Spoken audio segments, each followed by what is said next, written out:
So I recommend people that, education right now is free. Like there's so much information out there. Just take the time to really look things up, and also really ask questions. I think that a lot of people never ask the question why. Yeah. We're just living life and not understanding, why am I waking up every day? Why am I just going to work? Yeah. Is it just to pay the bills? Yeah. Why am I here? Yeah. I start asking myself those kind of questions. And I realized that my life is not gonna be summarized in waking up, going to work, paying my bills, and dying. Because that's literally how do people live. So when I realized that, then I was like, nah, man, there gotta be a better way of living. Clearly, wholesaling is a hustle. And that's maybe one of the reasons why I had to transition into buying apartments. It's because I was kind of tired of the hustle. Even though I had an actual business and systems, but it still feels like a hustle, But in 2019, actually, after my first year wholesaling and hustling, closing deals that way, I realized that I'm only as good as my last deal. Because after you close a deal or you close a couple deals, it's like you starting over. You gotta chase the next seller and that kind of stuff, right? So in 2019, that's when I realized that I can build wholesaling into an actual business. There is a difference between a hustle and an actual business, right? So to build a business, I had to learn how to build a business. So I already had the product, which was real estate. I already figured out what the strategy is, but I needed a team around me. So what I end up doing is I outsource the lead acquisition, which is like the marketing. Save to invest. Absolutely. Save because you're gonna get opportunities to invest. Absolutely. Save for something positive. Never save for rainy days because you're gonna get the rainy days. Yeah. So yes, the universe gives you what you're thinking about all the time. Never misses. It never. There are some, and it doesn't matter what you believe in. Yeah. Whether you're Christian, Muslim, I don't care. Yep. These are principles that work they just work regardless of what you believe in. So yeah, you're right, man. Like you gotta be careful what you signal to the universe. Hey, wait. I know you wanna watch this next video, but listen, if you are an entrepreneur, business coach, business consultant, or a small business owner who has a story and wants to learn how to create multiple streams of income from your story, I need you to text me right now, my book, to 646-687-4152. That is my personal number. I have been an author for over 12 years. I've written 10 books. 4 of them have been bestsellers, and I've sold over 100,000 books. But I've also helped a lot of my clients take their expertise and put it into a story, then create multiple streams of income from that. So I want to help you do the same thing. So text my book to 646-687-4152. All right, let's go back to the video.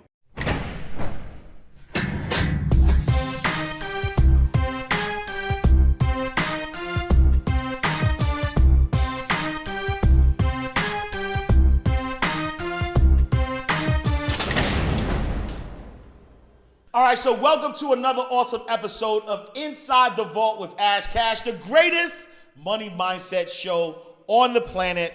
Listen, the coronavirus pandemic caused massive disruption in the business world. It left the business world in a state of uncertainty and caused investors and people who wanted to start a new venture to have to rethink. But despite the uncertainty the pandemic brought, it did not deter entrepreneur Beni Fwelo from creating a real estate company that has already achieved 7 figures and beyond.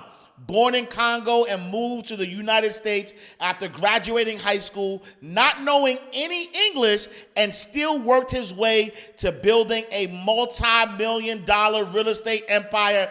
Everybody, ladies and gentlemen, insiders, we got my guy Beni Fwelo in the building. What's up, brother? My guy, love it, man. What's going on, man? I'm doing great, man. So I love your story. I love introducing to our insiders stories of triumph, stories of people who have not, who weren't born with a silver spoon in their mouth, who had a lot of adversity, but despite that, they were able to kind of get to that next level and create a life of abundance in real time. Absolutely. And so I want to go into your story because I love real estate. What you've been able to do in real estate in such a short period of time is remarkable. So I want to talk about that. But before we get started, in your words, for anybody who doesn't know, who is Beni Fwelo? I love that question. Beni Fwelo is just a kid from the Congo. I was born in the Congo and moved to France when I was 4 years old. Came to the U.S. When I was 19 years old. And like you said, man, couldn't say a word of English, but I've always been an entrepreneur. Yeah. So I came here in the U.S., to participate in the American dream, you know, not the American dream that the bank is selling us, but I'm talking about the real American dream, you know. So I've been working hard, and you know, I'm here and I'm still working and I'm enjoying the journey, you know. And you said something there. You said not the American dream that the bank is selling, but the real American dream. Explain that for me. So that's a great question, by the way. So like the banks, you know, I mean, it's been years in America. You know, they're deploying this massive PR campaign to make people believe that when you buy your single family house, like your primary residence, then you're achieving the American dream.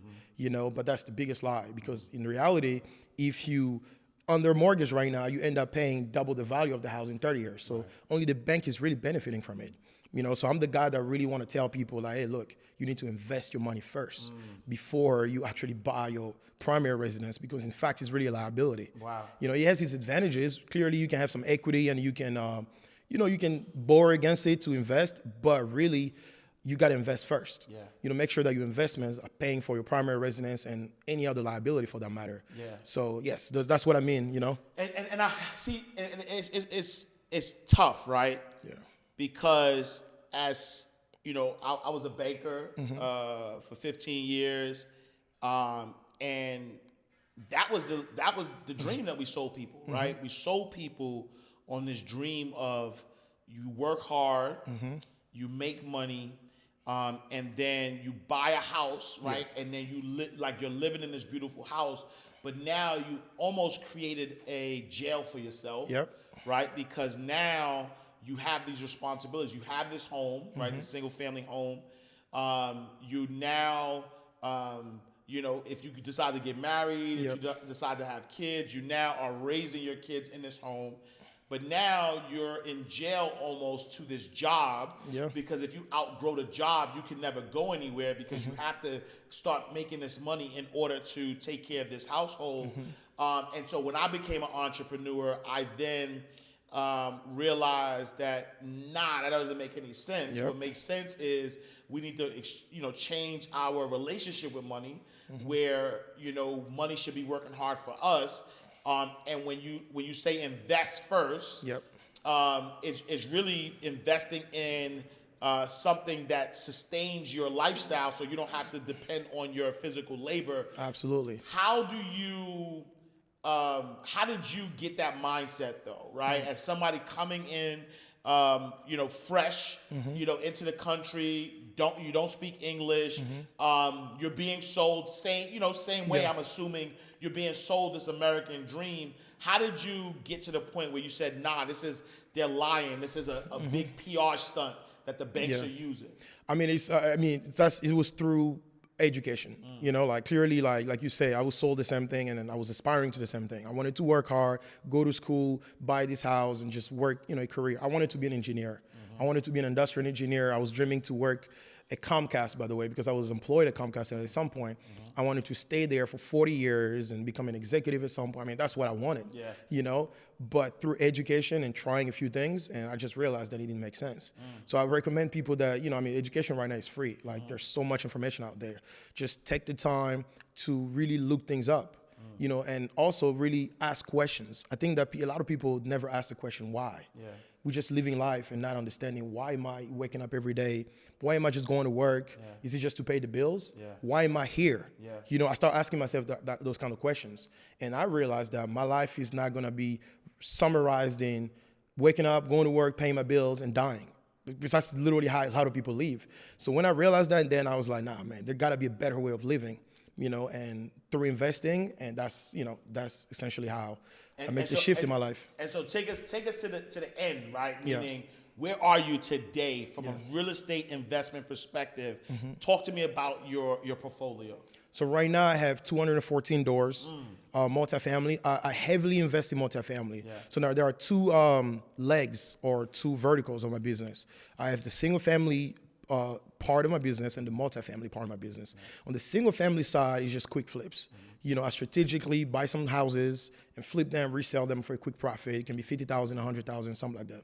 But on the multifamily side, these are the assets that I actually hold because it makes more sense for me. You know, it's more scale, it's more money. So right now, yes, I have 214 doors, multifamily, 5 apartment complexes. I currently in the process of buying another 60 units. So it's going to be, you can do the math, maybe 274 doors by the end of this month. So that's what I have right now. It's worth over $35 million. Nice. So yes. And how, so take me to your journey, right? Mm-hmm. So, you're born in the Congo. Yes. You go to France. Yes. You end up in the United States. I know you were in India. Like, talk to me about your journey. Oh, man. How'd you get here? So I was in the Congo. My dad is in politics still, right? Mm-hmm. So I think in 1997, there was a transition of power in the Congo. I mean, if you're familiar with Africa, you will know that like a lot of countries are not stable. There's always an overturn and it's always something going on, right? So my dad being in politics kind of saw some things coming and took us away from the country, and we went to France. So we essentially flee the country. So we went to France, and I stayed there until I was 12 years old, and went back to the Congo. And from 12 years old to 18 years old, I was kind of going back and forth between the Congo and France. So that means I did some high school in the Congo, some high school in France, which is I'm very grateful for because it kind of allowed me to be diverse culturally. Yeah. And when I was 17, graduated high school.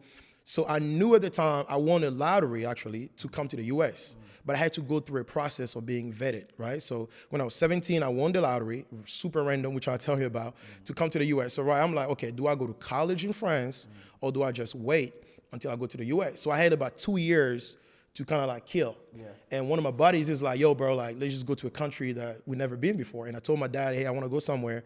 And my friends say, let's go to India. So I go to India. I stay there for almost a year, really 9 months. I stayed in India, and then from India, go back to the Congo, and that's when I embarked on my journey to come to the U.S. Wow. When I was 19. So came to the U.S., bro, could not say a word of English, man. Got lost in the New York airport because I missed my flight to Atlanta, so I didn't even know what to do, like that's literally how it started. So, and that was the day I was like, you know what, I gotta learn English. So I locked in for 6 months to just focus on the language. I was like a baby. I felt lost. Like that was literally starting my life over at 19 years old. Wow.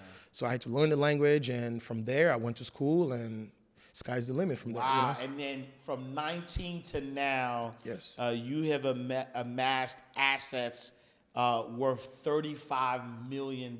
Yes. How did you get into real estate? So I'm 19 years old, following the traditional routes. My cousin that actually I was living with was doing real estate. So that was essentially the seed that he already planted. Just knowing that he was doing real estate, I already had some sort of interest in it, but I never participated in real estate at that time because I wanted to go to school, get a job, like I mentioned earlier. But I got laid off eventually from my job in 2017.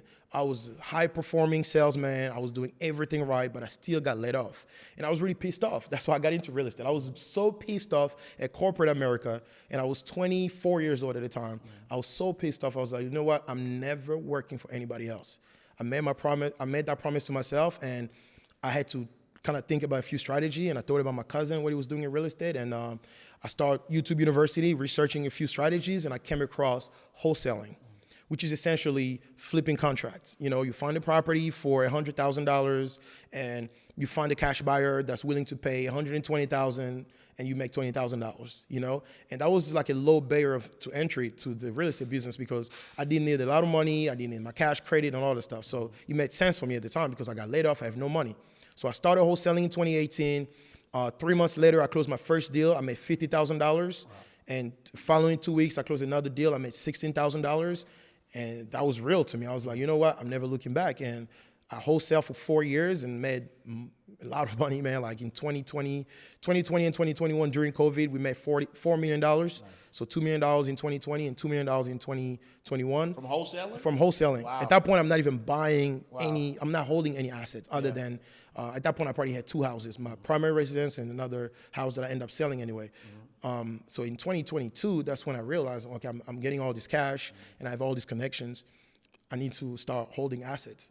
So that's when I met my mentor, Ed Bolden. He had a mentorship program called The List. And I told him, I was like, look, man, I got some money, I got some knowledge. I want to start holding apartment because he was buying a lot of apartments here in Atlanta. And he told me, well, I'll help you out, So I paid the mentorship fee. You got to pay to play. Right. And got in and bought my first building, 17 units. And literally in 6 months, I bought $20 million worth of real estate. Wow. I just went crazy. I closed 17 units. I closed 7 units. I closed 24 units. I closed 80 units. I just been like buying. Yeah. You know? And so I want to unpack that a little bit for my insiders who are listening, because a lot of people who want to get into real estate may not have money to do it, right? And you know, wholesaling has been something that, like you said, is a low barrier of entry, because literally it's just you being the middleman, right? Yes. So, you know, you as a, you know, whoever wants to wholesale, you find somebody who is a motivated buyer, motivated seller, who wants to sell their property. You find somebody who's motivated, who wants to buy, and you become the bridge between those two. And what you do is you are able to, you know, secure that contract from whoever's selling the place.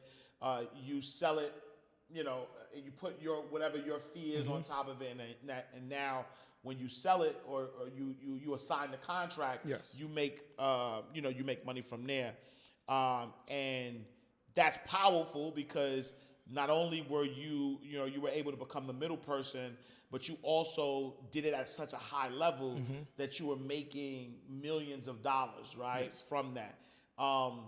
Did you have, like, did you have any type of system? Like, how do you, you know, because I know, you know, people who are wholesalers, and it's a hustle, right? They always hustle and they're always on the grind, and it's hard to scale that type of business unless you have a system, right? And so talk a little bit about, you know, like, did you have a system? How did you, you know, scale your wholesaling business to like $2 million, $4 million? Yes, I mean, that's a great question, because clearly wholesaling is a hustle. And that's maybe one of the reasons why I had to transition into buying apartments, is because I was kind of tired of the hustle. Even though I had an actual business and systems, but it still feels like a hustle, you know? But in 2019, actually, after my first year wholesaling and hustling, closing deals that way, I realized that I'm only as good as my last deal, because after you close a deal or you close a couple deals, it's like you starting over. You gotta chase the next seller and that kind of stuff, right? So in 2019, that's when I realized that I can build wholesaling into an actual business. There is a difference between a hustle and an actual business, right? So to build a business, I had to learn how to build a business. So I already had the product, which was real estate. I already figured out what the strategy is, but I needed a team around me. So what I end up doing is I outsource the lead acquisition, which is like the marketing. So we had a few marketing sources. We were doing SMS, cold calling, and mail. And I hire virtual assistants. At that point, I had 40 cold callers. I had 40 virtual assistants between Colombia and Philippines. So I had 40 cold callers. So they were their job was solely to call and pre-qualify sellers. The mistake a lot of wholesalers do is they will hire a virtual assistant and they will turn them into acquisitions managers. That's a mistake because they're not familiar with the numbers here. They're not familiar with the culture in the US. So you gotta make sure that it's streamlined for them. You know, their job was just call them and figure out if they're even interested in selling and figure out what the ballpark number is. And we give them some metrics to see if it's a qualified lead or not. And their job is just to push it to the next part of the business, which is the acquisitions team. Even before the acquisitions team, we had like a lead manager that was kind of filtering the leads. So they will call them to prepare them for the acquisitions team, right? So again, we have the cold callers and the SMS outbound. They will send a lot of SMS to people. The lead manager will look at everything to make sure these are good leads, and will push it to acquisitions managers. So I have 4 acquisition managers. They will call them and negotiate the deal and talk more into, like, you know, bill report and all the stuff. And they will send them the contract. And as soon as the contract is signed, is pushed to my transaction coordinator. My transaction coordinator, Erica, actually, that still works for me. Shout out to Erica. She will work with the disposition team. The disposition team now these are the people that are working, building relationship with buyers. Their job is to always marketing, always network with buyers. Literally, like, they gotta be on the phone calling new buyers in town, hedge funds or Mr. John from around the corner that wanna buy a house, real estate agent. That's their job. My transaction coordinator is the liaison between the acquisitions team and the dispositions team and the closing attorney. So that's literally the system that I built, right? And then of course you have softwares that we use as well. You know, I can give away some stuff. So we have launch control for SMS that we're using, and we had call tools, or what was that called again? It was call tools and another one I forgot, I'm sorry. But it's call tools for cold calling. And we have Investor Fuse for our CRM, where we're managing everything. And we have Lead Sherpa for SMS as well with launch control. And we have a Pipe Drive. Pipe Drive was essentially our disposition management and transaction management. So these are the software that we're using, plus a very solid team. And, we kind of took it to millions of dollars, Wow. I love that because, and then you'll appreciate this because it's the African proverb that says, if you want to go fast, go alone. If you want to go far, go together. Go together, right? yeah. And that's literally, what you're demonstrating, right? You started out when you are alone and you're on the grind. Yeah. You're literally hustling. Yeah. But if you want to build, a 7-figure business or 8-figure, whatever. If you even want to just build a business, you have to have a team around you. And I always talk about the do, document, delegate. The 3 Ds of scaling a business is, first you had to do it. You had to hustle, right? You had to do it in order to know what to document, right? Because once you do it, you understand what works, trials and errors, what's not working, where the pain points are. Then the second D is for you to document. Now you document, you create a standard operational procedure. This is how it works. And then now you delegate. You delegate through software. You delegate through teams. You find, the people and the systems and things that can actually help duplicate you. And that's how you scale. That's how you got to the next level by following that mark. So now, right, like you said, you realize you're only as good as your last deal. Yeah. You have this system of wholesaling. It's working. It's giving you a lot of cash flow. You take that cash and you say, I'm going to invest in real estate, right? And I'm going to buy and hold it, which means that you're going to buy it. You're not going to flip it. Yeah. You're right. You're going to hold on to it, and then you're going to rent it out, and people are going to pay you rent, and that's going to increase your cash flow as well. At what point did you use, are you using other people's money in order to obtain these properties, or are you all, Wu-Tang, cash rules, everything around? Nah, I'm using other people's money. Okay, yeah. So obviously my first deal, I had to kind of, come with something, because you gotta kind of prove yourself and prove to other people that you can really do it. Yeah. So for my first deal, I started small. I bought a 17 unit. So I had one of my friends that was already investing with me when we were doing fix and flip, because as I'm wholesaling, I'm also flipping houses, right? So she would give me some money and I would flip some houses, pay her some dividend on that. And I told her, I was like, hey, look, I'm trying to buy a building now. So she gave me some money, but I brought half of the money. So that was my first deal. But since then, I always raise money. I don't use my money anymore. Because raising money is essentially, I offer investors a business opportunity to get into a 50 unit deal or 80 unit deal, and they'll get paid back their principal plus some interest, Okay. So it's an opportunity for everybody. And the way I do it is also, it comes with opportunities to teach them how they can buy the buildings. Right. Because I strongly believe that everybody should do real estate. Right. That's really my mission. I want to make sure everybody get into real estate. I don't care what you do. Yeah. So my investors, not only they invest with me, but I also teach them how they can buy their buildings. Yeah. So I love that. And I'll unpack a lot of that because, that was one of the main things that I learned, that any wealthy person, regardless of how they made their money, in order to sustain and maintain wealth, they got into real estate. Yes. Right? There's a good book by Ray Kroc that was based on the movie The Founder, called Grinding It Out, where he's talking about, how, the movie didn't really, the movie tried to depict him as somebody who stole, or if you watch it from a different eye, it looks like he stole McDonald's from the McDonald's brother, but that's not the true story. And I guess they had to do that for to sensationalize it. But when you look at the movie, even McDonald's, a lot of people don't realize that McDonald's is not in the hamburger business. In the real estate business, right. And so I agree with you that anybody who is looking for true sustainable wealth, you have to be in real estate, right? Yes. You have to own people need places to live. A business needs a place to conduct their business, right? Everything is connected to real estate. Yes. And so, so I love that. And so, are you, when you say you're raising funds to acquire these properties, are you going to banks? Are you going to only investors? And how did you get to that space to find investors to now when you have a sort of like a potential deal that you know who to go to raise this money? So right now I'm mostly doing friends and family. Yeah. I'm blessed to say I'm surrounded by a lot of friends that are doing well in life. Yeah. So there was no need for me to do what you may, people like Grant Cardone, for example, to do syndications or they raise actual fund that they, register with the SEC, all that stuff. I'm not there yet. I don't do that yet because clearly I got wealthy friends. Yeah. So what I do is I have a deal. I'm gonna break down the deal, for example, right? My last acquisition was January. I had the purchase price was $6.4 million. I needed $1.8 to $2 million to do the deal. So that's my down payment. So I need $2 million to do the deal. So what I do is I can have, let's say, $400,000 that I'm willing to put in the deal, and I need 1.6. I can make a couple phone calls and say, hey guys, look, I got this opportunity that I'm buying for 6.4, but the appraisal value when the asset is stabilized is $12 million.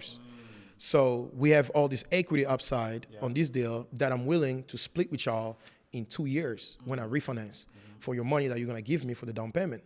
So I can call my boy Dion, for example. He's actually one of my investors. I'd be like, yo, Dion, throw me a little $200,000. I'm gonna throw you extra 100 in 2 years. That makes sense to him. Right. Give me 200, doesn't have to worry about it. In 2 years, it comes back with 50% return.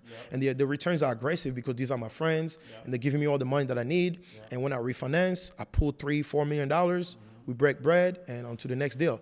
I keep it very simple. My strategy is very untraditional, but it works.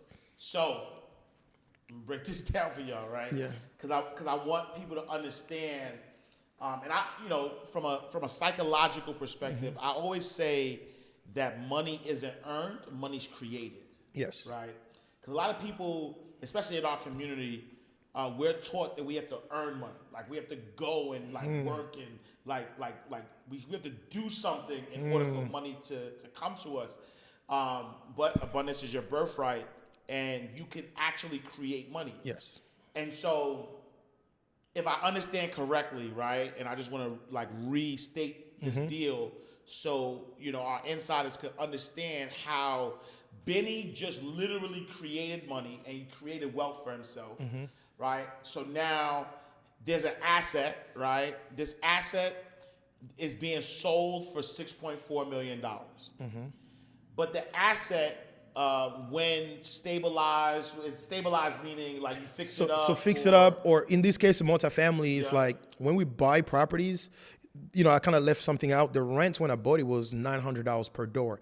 This property is already cash flowing. It's 100% occupied, but the market rent is really $1,200-1,300. So you already have the value add on the rent, and of course you want to embellish the property as well. You want to fix it up. So that's what I mean by stabilize. So that means when you get the market rent and the property looks appealing. Got it. Those two things. And the goal is to do that within that 2 years. Within that 2 years, yes. So have a property, $6.4 million.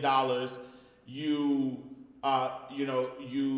put down what's necessary to put down is, let's say, $2 million.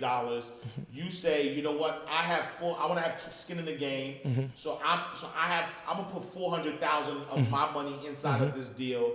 I'm gonna go to my friends and family and I'm gonna raise $1.6 million, right? This $1.6 million.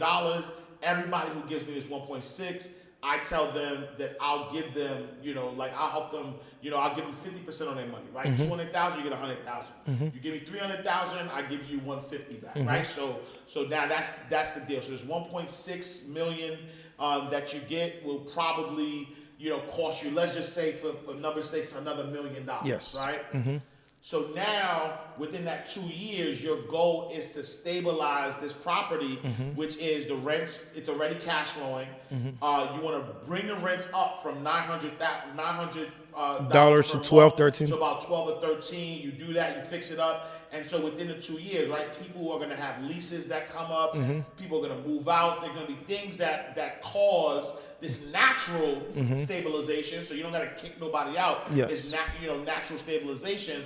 But by 2 years now, once all of that stuff kicks in and you reevaluate the property, now this property that you just bought for $6.4 million is worth $12 million. And this current mortgage that you have on it, you say, you know what, bank, I want to refi this property. Here's my current cash flow. Here's the improvements I've done on the property. Here's all of these things. So now this property is worth $12 million. I want to refi. They refinance they refinance it for you. And let's say you pull, 70, 75% right, of that $12 million. Of that $12 million. Now you have the money to pay back your investors, right? So that 1.6 plus the million. You got 2.6 to pay back the investors, plus it's still cash flowing, so the cash flow is taking care of that $12 million mortgage. Now you've been able to create money that you have, and now you can take that money and do it onto the next deal. Yeah. Wow. And then really to even break down the numbers, right? So when I bought, speaking on my last deal, $6 million, I put $2 million, right? Yeah. So my actual loan is $4.4 million. Yeah. After 2 years of stabilization, I may spend another $900,000 to $1 million. So by the time I'm going back to the bank, I have a loan of $5.4 million, right? So when I refinance at a $12 million valuation, the bank may give me, if we are 70%, 75%, roughly somewhere around $8 million, right? Somewhere around $8 million. I didn't do the math.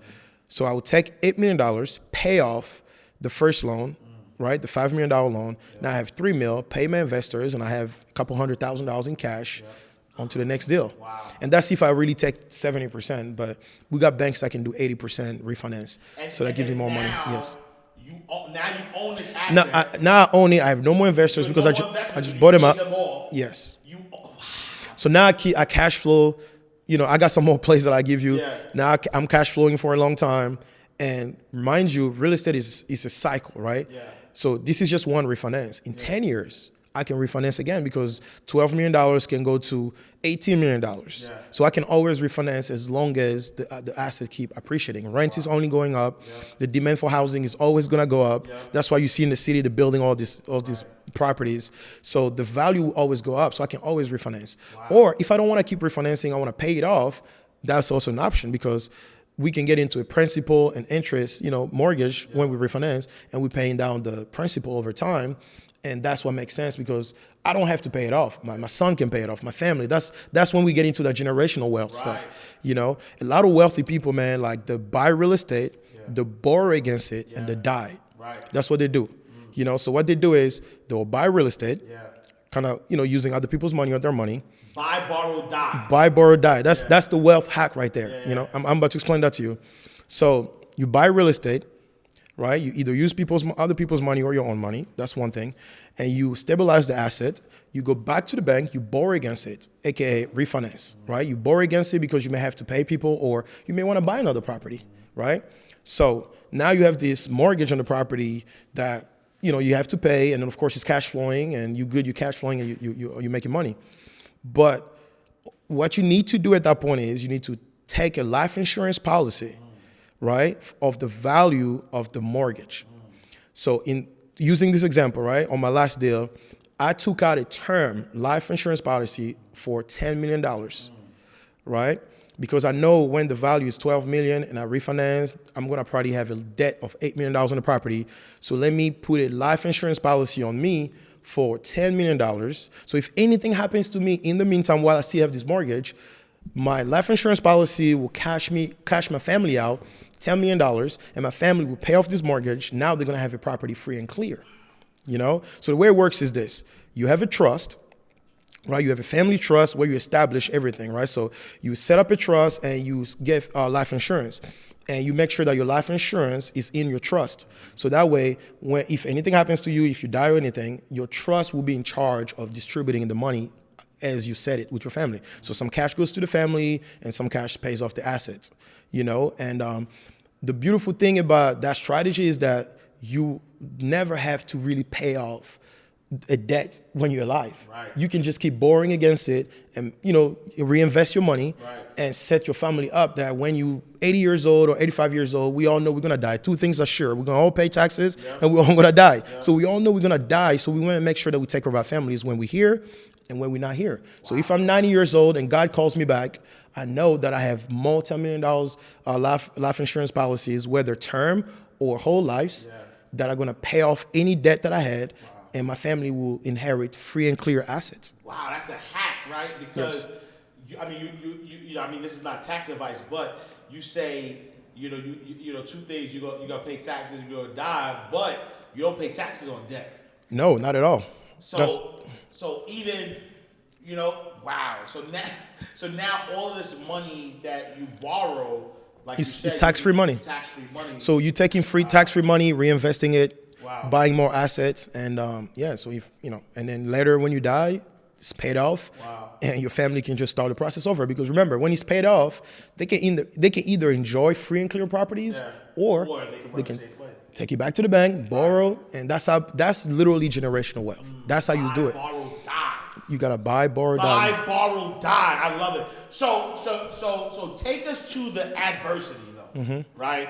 Oh, this episode is brought to you by Abundance Water, Abundance H2O. You know, make sure natural spring water by yours truly, Abundance H2O. I need another one, by the way. I need another one. Take us to the adversity though, Yes. right? Because you know, myself as an entrepreneur who you know, went from low income housing to working a 9-to-5 and becoming an executive, to leaving the banking world and becoming an entrepreneur. I would say I'm permanently in the 1%, if you will. Absolutely. And that didn't come easy for me, right? There were a lot of ups and downs, and even oddly enough, even at my level, though, right? As somebody who has done well and has had this knowledge and has secured some things for my family, there's still some ups and downs that happen even at this level. So talk to me about some of the adversity you had to face to kind of get to this space that you're at right now, where you're owning 214 doors, $35 million in net worth. Like what was that ride? Was it a straight ride, or was there some turbulent times? Absolutely not a straight ride. Like, there's no freaking way. Like, you know that, you know? I mean, look, I can take you all the way back to even me starting previous businesses, you know, because I mean, like I told you earlier, I've been an entrepreneur for a long time. Even when I had a job, I always wanted to have a side hustle, and I could never keep a job too long, you know, and oddly enough, the only job that I actually wanted to keep, I ended up getting laid off. So that was a sign like, hey man, you're just not supposed to just work for anybody. But so yeah, taking me back to even my previous businesses, like I started a business where I was consulting students, international students to come to the US. That failed, made me a little money and failed. I had to start things over. I had to go get a job, and, a job that I didn't like. And I started another business, which was a trash business. I was doing like valet trash. That business failed. I started another business that was in a car, reselling cars. That business failed. Like almost every business, for some reason, that I've done before real estate failed. So I could have given up. I could have just been like, you know what? I'm not an entrepreneur. Clearly I'm trying stuff, it's not working. And I became a dad, by the way, when I was 24 years old. So I have my son that's born here, and I have all these failing businesses. Any rational person will say, you know what, Benny, get a job, man. Be stable, man. You know what I'm saying? 100%. So that's what I was facing. The pressure of, I have a kid, I have a wife, and but all my businesses are failing. Yeah. So that was my first challenge. A wife from Brooklyn, matter of fact. From Brooklyn, by the way. Yeah. She got all the hustle. You know. There's a different pressure that comes with a wife. Different kind of pressure. Different kind of pressure and different kind of support, by the way. Yeah. They will ride with you, Yeah. So yeah, man, so I got that kind of pressure, but I had to figure it out, At the time, I get a job, right? I actually folded. I was like, you know what? I get a job and I'll keep the job because I'm a dad, I have a wife, all that stuff. And I get laid off from the job, promised myself that I would never get another job while I still have my family, So, man, listen, man, no income. Yeah. I'm on credit cards, literally paying my rent on credit cards, almost getting evicted because you're trying to manage all this credit card debt. Right. Your credit is getting shot because you're not paying everything. You have no income. Yeah. You're going through 3 months of not seeing anything come in, and you have no income whatsoever. And by the way, I thought of driving Uber, but my driving record was so bad that I could not even get approved to drive Uber so I could sustain my income. Yeah. You know, I had my wife go out there and drive Uber, which is terrible for a man to see their woman being outside at night driving. Yeah. So that's what happened, man. Like as a man, I just felt like, man, like it's not just working out, you know? Yeah. But thank God, you know, 3 months later, I closed my first deal and kind of things started looking up. But I always tell everybody, like, look, if you want to get into entrepreneurship, you cannot do it for the money. Because honestly, 3 months may not sound a lot for people to kind of struck gold, but I know people that it took them 12 months. I know some people it took them 2 years to close their first deal, but they just stuck to it. They went through the trenches. They made it happen because they just enjoyed the journey and they knew that it's gonna work out one day. It was not about the money, you know? So you can't do it for the money, man. Like if you get into entrepreneurship, you gotta be willing, honestly, especially in real estate, if you wanna get into real estate, you gotta be willing to go through 12 months without closing a deal. If you're not even ready to do it, you're not ready for real estate. You know what I'm saying? Yeah, and I love that perspective because I think that everybody with money says that. Yes. Right? And the people who don't have money think that the people with money are saying that because they have money. But the truth is that's just the way it works. That's just the way it works. Because, and here's something that I wanna leave in your head is the universe will always give you what you are and what energy you're putting out there, right? And so what happens is what people believe is that if they're working for money, they're trying to tell the universe that they're focusing on money. But the truth is, if you're working for money, you're signaling to the universe that you don't have it. Because only people who don't have money work for money, right? Yeah.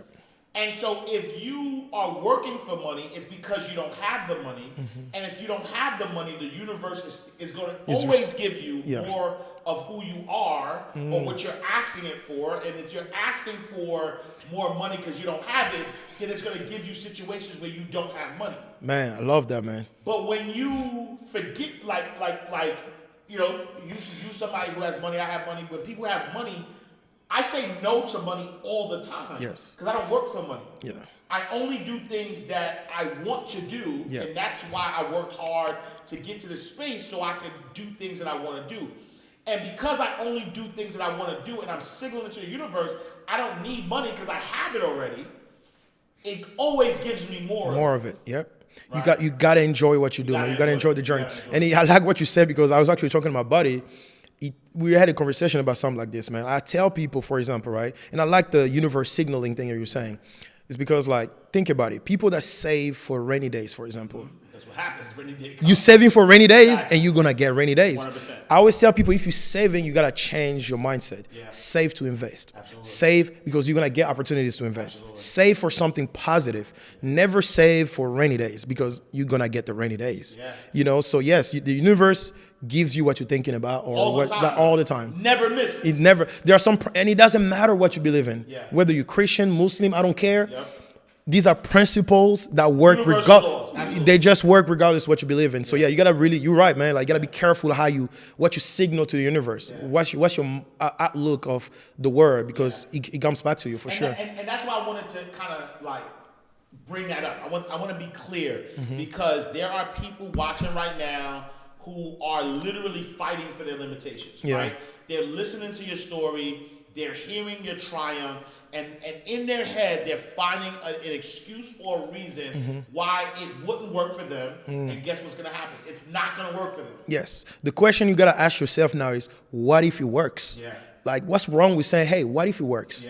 You know, like, people always want to have a negative outlook to life, but ask yourself the question, like, okay, let's say it's not going to work. Cool. That's cool. That's just the negative mindset. That's the, like I always say, that's the bullshit story you're telling yourself why now you want to do what you're supposed to do. But what if it does work? You know, my thing is, I think I got that from Neo. It has to work or it has to work. You know, and you're just going to have to try. Look, failure actually, quote unquote failure, is actually a part of success. I always tell people you need to fail early anyway. Even when I hire people on my team, by the way, I put them through a training track where I tell them, get all your mistakes out the way. Like clearly, because in a year from now, you can't be failing at the same things that we're doing earlier. So you got to fail early. So if you're serious about being an entrepreneur, not curious because you're on YouTube watching this, but if you're serious, you gotta be willing to fail. You gotta be willing to take some L's, and then you remove the L. It's gonna, you're gonna end up learning, and then you're gonna earn. So. And so now, talk to me about, because you have a free community, right? Yes. And that's one of the things, I always say knowledge is the one thing you could give away without losing any. And that's why I love podcasts. I love doing this show because every week I get the opportunity to teach and bring on, people who could also teach and people could gain this knowledge. Yes. And by me teaching this knowledge or you teaching this knowledge, you don't lose any. You still have the knowledge, but now you have just empowered somebody with information that they could use to kind of make, take their life to the next level. Yes. Not only have you become successful, but you've decided to create a community in which, you can also give back. Not even give back. I'm not even going to say give back because I'm learning that there's power in language. And for me, I give. I never stole anything. I never took nothing from nobody from where I come from. So I don't give back to my community. I give to my community, right?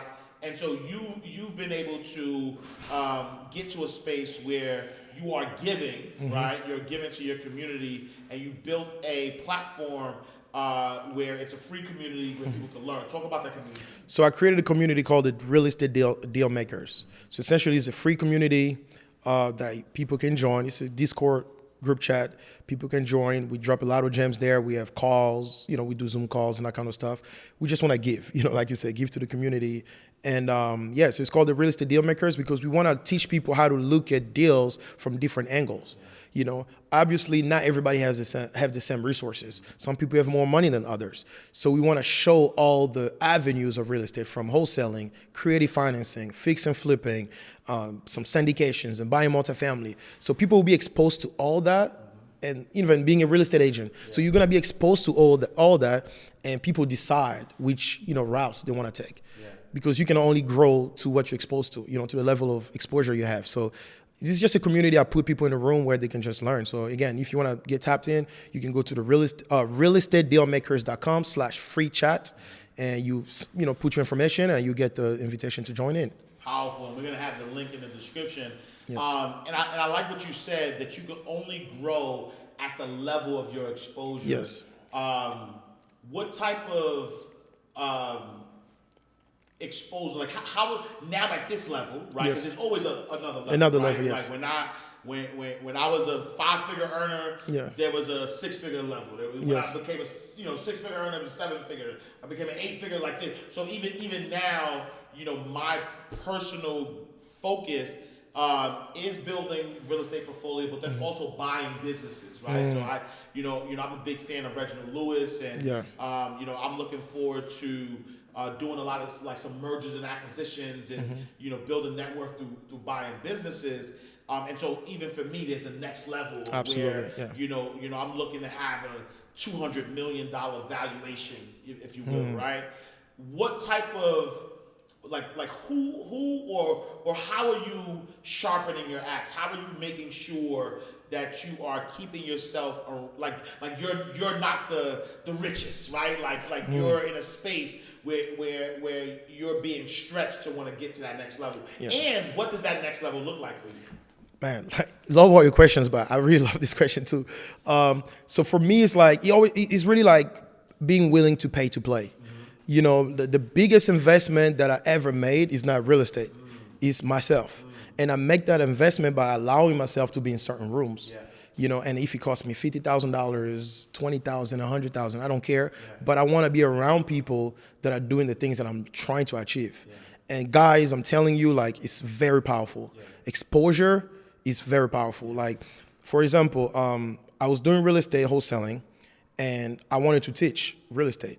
I knew Will Rivera, for example, for a while, but we were not hanging out as much. But when I decided to be around him more, I really got on game to how to build my social media brand and how to teach people and make a lot of money online.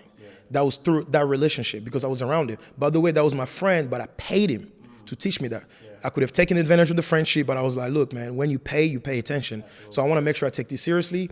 Tell me how much, I'll write you a check. And it was done. And he exposed me to something that also made me 10 times the money or even much more than what I paid him. When I wanted to get into multifamily properties, I saw that there was a guy, Ed Bolden, in town that was buying a lot of apartments. He has like $100 million plus of worth of real estate. And I asked him literally in a DM, I was like, how much it is, I will pay you, because I want to get in that room, because I wanted to buy apartments. And I made the sacrifice to pay whatever it was.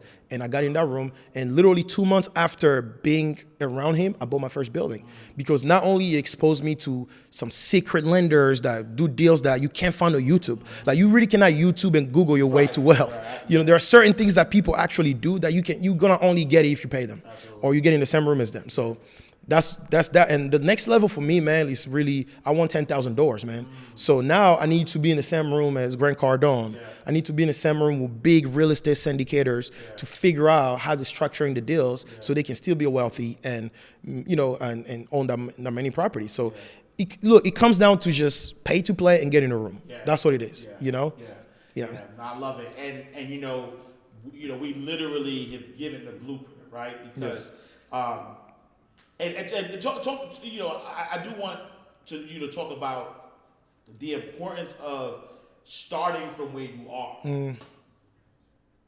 Because I think a lot of people hear all of this, right? They watch, other people who are doing their thing, and they look at where they are as their starting point. And then get disappointed when they're not getting the results. When you got to start where you are, right? Like you had to start getting fired from jobs. Yes. And then from getting fired from jobs, you then had to start by wholesaling on the grind. Day in, day out. You had to start by assembling teams. And creating systems, which is not easy. You had to start, and even the risk, right? Like, and I know I just asked you to talk about starting, but I do want to pivot a little bit because, like, isn't there, like, do you have a level of anxiety or a level of, like, when you're asking people to borrow their money so you could get into a deal? And this is not small money. This is big money. What type of energy or what type? Like, how do you feel knowing that people are trusting you with this money? And the truth is, anything could potentially go wrong. Absolutely. With the property. How do you get past that fear of of being on the hook for so much money?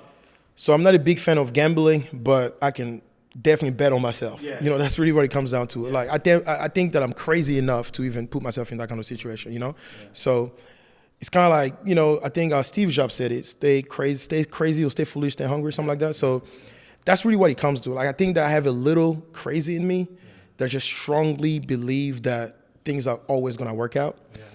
But that crazy in me also knows that I may fail. So there's no guarantee in this thing. There's absolutely no guarantee in this, in anything, by the way. If you start a business, I don't care, selling water, there's no guarantee that this thing is going to be around, but you just got to be crazy enough to believe in yourself and your vision, because that belief transfers into your investors, your partners, because in fact, they're not investing in the deals. They're investing in me. They're investing in my vision, and they know, like, man, like, Beni sounds like you really believe in whatever he's talking about. I want to see that come through. I want to see him make it happen. So that's what they're supporting. So absolutely. I mean, look, man, it's scary. Every time I have a conversation with a partner and they put money on the table, they write me a check, I know that, look, man, I took somebody's hard-earned money. They may have a family. This may be money, their, kids' savings for college. That's the kind of load that I put on me, So I got to first keep a good name out there. So I got to do whatever is possible to make sure that I perform for them, they get paid back, and I can keep the asset for myself as well, And in that craziness, right? You got that craziness you talk about. Does that crazy person create a contingency plan just in case you fail? Yes. So I have a few assets that are not necessarily like in the hook with debt and that kind of stuff. So I always, every contract that I sign, I always collateralize my assets because clearly there gotta be an exit plan. You know, and I also buy really good deals. You know, like the kind of, I'm very picky in the kind of deals I buy. I may have grown so fast because I'm just exposed to a lot of opportunities, but every deal I buy has so much equity that I can always sell for a profit at any given time. Like, man, I'm gonna tell you, like, I can buy a $6 million property that's current ARV as is already at $7 million. Not current ARV, I'm sorry, current value as is at $7 million or $8 million. So if I have $1 million that I gotta pay people back, I can get a line of credit against that equity that I already have before I'm even stable with the assets. You know, so yeah, I have a few exit plans. Of course, you gotta take calculated risk. But sometimes even those exit plans may not work. You know, there's always the risk of, hey, what if I can't really sell on time? What if nobody want to give me what I thought I was gonna get? You know, but yes, but I have a few assets that I have no debt on them that I always try to collateralize. But the focus is always it gotta work or it gotta work. But look, my mindset, it's on paper. I just take care of the paperwork to make sure everybody's comfortable. Like, hey, we're taking this money from you. We'll give you back in a year or 2 years. Here's the safety net. You know, these are the collateral. If anything goes wrong, we want to keep my name clean, right? You want to be a good investor. But I don't think in my mind that, hey, we're going to do this and then things are going to fail. I'm going to have to pay you. That's not how it works. I'm thinking, hey, man, this is how we're going to take it and this is how we're going to take it. That's it. So, and it's always worked that way, you know, and thank God I've been blessed. Like you say, like what I signal to the universe is always that, hey, look, I want to be a good investor. I want to perform on this deal. The money is going to take care of itself, and it always works. You know? Yeah. I love it. I love it. All right. So what advice would you give right now? So a lot of our insiders, you know, work 9 to 5, make a lot of money. They're trying to figure out how they could invest that money to you know, build wealth for themselves, or they might be transitioning to entrepreneurship and wanting to figure out how to like fully jump into entrepreneurship. What advice do you have for our insiders? Yeah, so if you have a job, it's great because your job can be your first investor, you know, because we think, you know, I'm talking about getting other people's money. Your job can be the money, you know, because you're trading your time for money, so you might as well use that to invest, you know. And I think that if you have a job or you have another business, you should absolutely look into real estate because real estate comes with a lot of advantages beyond the cash flow and all the, you know, the beautiful things we talk about, appreciation and all the stuff. Real estate is the only industry that offers the kind of tax advantage that it does. So there is this tax benefit called depreciation. And within that tax benefit of depreciation, there is cost segregation, which allows you essentially to write off future expenses over 27 years for single family or 39 years for commercial. You can write off 39 years of expenses today. You can take them within 5 years, 7 years. So if you have a business that's making you a lot of money, right? If you have a business that's making a lot of money, a job that's making a lot of money, and you got to pay Uncle Sam money, that's literally money that's going away. Anyway, I would rather take that money that you're supposed to pay in taxes, invest it in real estate, so you can start writing off your, your tax bill, right? Because people got mad at Donald Trump for paying $700 in, personal tax income. I was like, I mean, dude owns billions of dollars in real estate. How the hell are you expecting him to pay taxes? Right. America was built on real estate. Yeah. You will see that every person that made money back in the days, they all own real estate. So the tax code is so advantageous for real estate. So yeah, so if you have a job, guys, look into real estate. Either you can follow me, reach out to me. I can talk you into, you can get into your first investment property, or just do your research. And I really hope that everybody can buy real estate. Not only for tax advantages, also for the generational wealth. Yeah. There you have it, y'all. Beni Fwelo in the building. He has helped you. Listen, I'm telling you, this was a powerful interview. Please rewind this. Bad boys behind this, right? Please rewind this. There's a lot of game that was shared, that was given. All excuses have gone out the window, and you have to join his free community, connect with him, learn how he was able to do it. Where can they find the free community again? So if you go on my Instagram right now, BFWELO, that's my IG. On my bio, you can click it. You'll see the opportunity to join my free community.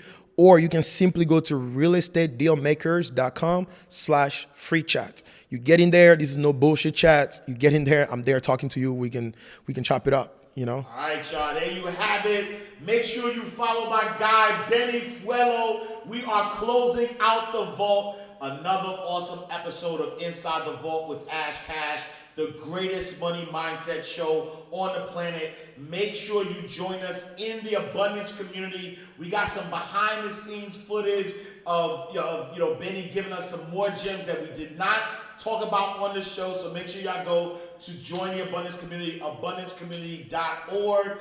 Me, I am Ash Cash. Make sure you visit me, IamAshCash.com. Follow me on all social media platforms at I am Ash Cash. I will see you next time on Inside the Vault. Make sure you follow Inside the Vault as well. Inside the Vault everywhere. But I'll see you next time, same place, in God's will. Let's go. Peace, y'all.